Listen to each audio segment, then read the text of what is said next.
வணக்கம் நண்பர்களே, நான் இசையமைப்பாளர் உதயன் விக்டர். நீண்ட நாட்களுக்கு பிறகு ரயில் பயணங்களில் என்கின்ற தொகுப்பிற்காக நான் இந்த காணொளியை பதிவு செய்கிறேன். இந்த காணொளி உலக அழகினி உலக அழகினி, பெயர் தெரியாத மலை முகிலே உலக அழகினி என்ற பாடல் சம்பந்தமானது. 2000 ஆண்டில் ஆழ்வார்பேட்டை 4வது தெருவில் ஒரு சிறிய வீட்டில் நான் வசித்து வந்தேன். என்னுடைய இளைய மகன் ஆண்ட்ரூ பிறந்து 3 வயது. இரவு நேரங்களில் தூக்கம் வராத போது புத்தகங்கள் படிப்பது என்னுடைய வழக்கம். 2000 ஆண்டில் தீபாவளிக்கு அண்மித்த நாட்களில் ஒரு நாள் இரவு 2:30 மணி போல் நான் முழித்து விட்டேன். முழித்து ரொம்ப ஃப்ரெஷ் ஆகிட்டேன். என்ன பண்ணுறதுன்னு எனக்கு தெரியல. வீட்டில் எல்லாரும் பக்கத்தில் தூங்கிட்டு இருக்கிறாங்க, அவங்கள டிஸ்டர்ப் பண்ண முடியாது. ஒரு டேபிள் லேம்ப் ஒன்று வச்சுருந்தேன் பக்கத்துலேயே.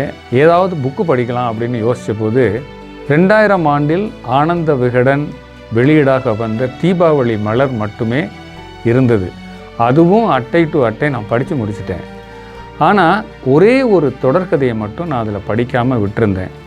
தொடர்கதைகள் படிக்கிற பழக்கம் எனக்கு கிடையாது. இப்போ அந்த ராத்திரியில் அந்த புக்கை எடுத்து அந்த கதை மட்டும்தான் எனக்கு படிக்கிறதுக்கு இருக்குது, வேறு வாய்ப்பே கிடையாது. சரி, இதையாவது நம்ம படிப்போம் அப்படின்னு சொல்லி நான் படிக்க ஆரம்பித்தேன். அது பட்டுக்கோட்டை பிரபாகர் அவர்கள் எழுதிய ஒரு காதலன் ஒரு காதலி திரைக்கதை வடிவில் ஒரு தொடர்கதை அப்படின்னு சொல்லி ஒரு தொடர்கதையை அவர் அதில் ஆரம்பிச்சிருந்தார். அந்த கதையை தான் நான் ராத்திரி 2:30 மணிக்கு உட்கார்ந்து படிக்க ஆரம்பித்தேன். அந்த கதையின் ஆரம்பத்திலேயே மேட்டுப்பாளையம் ரயில் நிலையத்தில் இருந்து அந்த கதாநாயகன் தன்னுடைய காதலியை தேடி தன்னுடைய காதலியை பார்க்கிற ஆர்வத்தில் அந்த ஊட்டி மலை ரயிலில் அவர் பயணம் செய்கிறார். அந்த மலை ரயில் போகிற வழியெல்லாம் குகைகள், பாலங்கள், அருவிகள், தழுவி செல்கின்ற மேகங்கள் எல்லாவற்றையும் அவர் ரசனையாக ஒரு பாடல் பாடுகிறார் அப்படின்னு சொல்லி ஒரு பாட்டு அதில் எழுதியிருந்தாங்க. உலக அழகினி உலக அழகினி, பெயர் தெரியாத மலை முகிலே உலக அழகினி அப்படின்னு சொல்லி ஒரு பாடல் இருந்தது. அந்த ராத்திரியே அந்த பாட்டுக்கான ஒரு மெட்டு என்னுடைய மனதில் தோன்றியது. நான் என்ன பண்ணிட்டேன், அந்த கதையும் படிச்சுட்டு ஒரு மைண்டை அந்த பாடல் ரொம்ப டிஸ்டர்ப் பண்ணிடுச்சு எனக்கு. அடுத்த நாள் காலையில் என்னுடைய ஆஃபீஸுக்கு போயிட்டு முதல் வேலையாக என்னை ஹார்மோனியத்தில் உட்காந்து அந்த ராத்திரி எனக்கு வந்த மெட்டை நான் வாசித்து அந்த டியூனை நான் கன்ஃபார்ம் பண்ணேன்.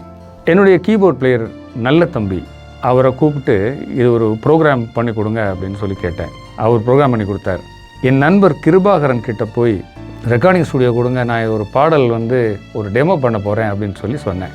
அவரும் ஸ்டூடியோ கொடுத்துட்டார். என்னுடைய இன்னொரு நண்பர் சாம்பி கீர்த்தனை கூப்பிட்டு இதை பாடி கொடுங்க அப்படின்னு சொன்னபோது அவர் மிக அழகாக எனக்கு அந்த பாடலை பாடி கொடுத்தார். அந்த ரயிலில் பயணம் செய்கிற ஒரு சுகமான அனுபவத்தை அந்த பாடல் எனக்கு தந்தது. இந்த பாட்டு இப்போ எதேச்சையாக நாங்களே அதை யோசித்து கம்போஸ் பண்ணி அதை ரெக்கார்ட் பண்ணி ஒரு சாங்காக எடுத்ததுக்கப்புறம் ஆனந்த விகடனுக்கு நான் அதை சிடி வடிவத்தில் அனுப்பினேன். ஆனந்த விகடன் கிட்ட இருந்து ஒரு ரெஸ்பான்ஸ் வரும் அப்படின்னு சொல்லி நான் எதிர்பார்த்தேன். வைரமுத்துவின் ஒரு கவிதை இருக்கிறது, சிறுகதையை எழுதி அனுப்பிவிட்டு தபால்காரனை நேசிக்கிற ஏழை எழுத்தாளனை போல இருந்தேன் அப்படின்னு சொல்லி. அதே மனநிலையில் நான் காத்திருந்தேன். ஆனால் விகடன் கிட்ட இருந்து எனக்கு எந்த விதமான ஒரு பதிலும் வரல. ஏன்னா அவர்களுடைய வேலை பழு, நான் மிகவும் ஒரு சாதாரணமான ஆள் வேற. ஆனால் ஒரு வாரத்துக்கு அப்புறம் யோசித்தேன், இது பட்டுக்கோட்டை பிரபாகர் எழுதின கதை தானே, சரி அவருக்கே இதை அனுப்பி பார்ப்போம் அப்படின்னு சொல்லி அவருடைய முகவரியை நான் கண்டுபிடித்து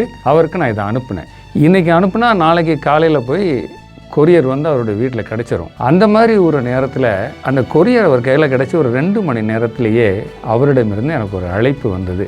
ஒரு கதையில் எழுதின ஒரு பாடலை வைத்து இப்படி ஒரு பாட்டு பண்ண முடியுமா அப்படின்னு சொல்லி எனக்கு ரொம்ப ஆச்சரியமாக இருக்குது, ரொம்ப சிறப்பாக பண்ணியிருக்கிறீங்க அப்படின்னு சொல்லி என்னை ரொம்ப வாழ்த்தி பேசினார். உங்களுடைய அந்த பாடல் வரிகள் என்னை இம்ப்ரெஸ் பண்ணிச்சு, அதனால நான் வந்து அந்த டியூன் போட்டேன் அப்படின்னு சொல்லி சொன்னேன். அப்போ வந்து அவர் சொன்னார், என்னுடைய பாடல் வரிகள் உங்களை இம்ப்ரெஸ் பண்ணியிருக்குன்னு நீங்கள் சொல்கிறீங்க, இந்த வாழ்த்துதல் வந்து எனக்கு உரித்தானது அல்ல, என்னுடைய உதவியாளர் லலிதானந்த் என்பவர் தான் இதை எழுதினார் அப்படின்னு சொல்லி அவர் பக்கத்தில் இருக்காரு. அவர் ரொம்ப சந்தோஷத்தில் மிதக்கிறார். இந்த பாடலை கேட்டுட்டு உங்க கூட பேச ஆசைப்படுறாரு அப்படின்னு சொல்லி தொலைபேசியை கொடுத்தார். பட்டுக்கோட்டை பிரபாகர் மிகவும் ஒரு அற்புதமான ஒரு கலைஞர், நேர்மையான கலைஞர். அவர் நான் வந்து வாழ்த்தினதை வந்து கேட்டுட்டு, ஆமாம் என் கதையில் அந்த பாடல் ரொம்ப நல்லா தான் இருந்துச்சு அப்படின்னு சொல்லிட்டு அவர் கடந்து போயிருக்கலாம்.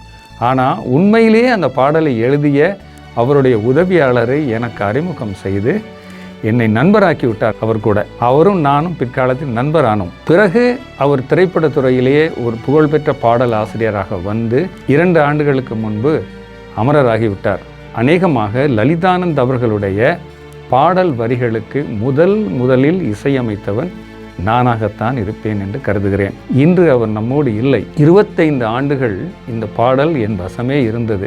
இதை வந்து இணையத்துக்கு இந்த பாடலை கொண்டு வரலாம் அப்படின்னு சொல்லி எனக்கு ஒரு ஆசை. ஆனால் அந்த பாடல் இணையத்துக்கு வரணும் அப்படின்னு சொன்னால் ஊட்டி மலை ரயிலோட தொடர்பு பட்டிருக்கு.